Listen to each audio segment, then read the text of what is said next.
Yun na yung ating DIY softbox. Yan, it's the softbox. Ayan. So, pag tiningin man ko doon, yan.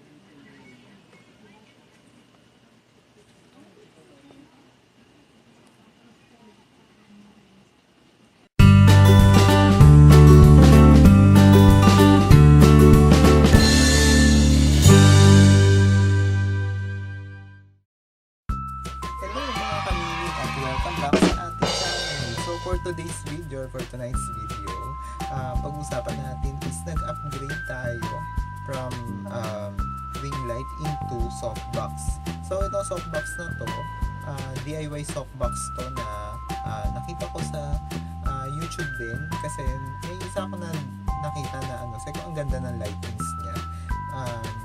Lightings niya sa cooking channel. So, yung nakita ko to, sabi ko, try ko kaya gawin kasi dun kasi sa ginagamit kong ring light, masyado kasi siya maliwanag. So, gumawa nga ako ng video niya na dito. Yan. So, yan, gumawa ako ng video ng ring light, paano gumawa ng DIY ring light. So, yun na nga, medyo na ako doon sa at saka medyo malakas kasi siya. Actually, nandito sa akin yung pinaka niya. Ito.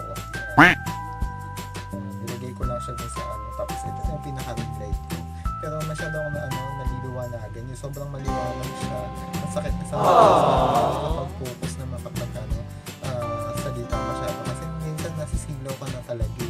So I prepared na mas nag-switch ako sa softbox, nag-switch ako sa softbox para at least alam ko pa paano yun na yung timpla ng lights, hindi masyadong masakit sa mata at syempre nakakapag-focus ka pa din sa vlog mo. Tama. Kaya wag kayo mangingialam. And ayun na nga. So itong na to is ilalagay ko dito. Yan. Yung channel kung saan ko ito nalaman.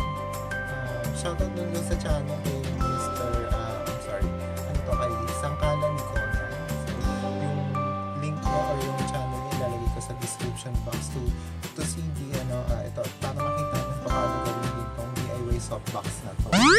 So, okay, yun na, try na rin kasi I think maganda to, especially sa mga gusto magkaroon ng cooking channel kasi alternative siya para makapagbigay ng source of light at saka syempre maganda yung lightings para dun sa mga foods and ingredients.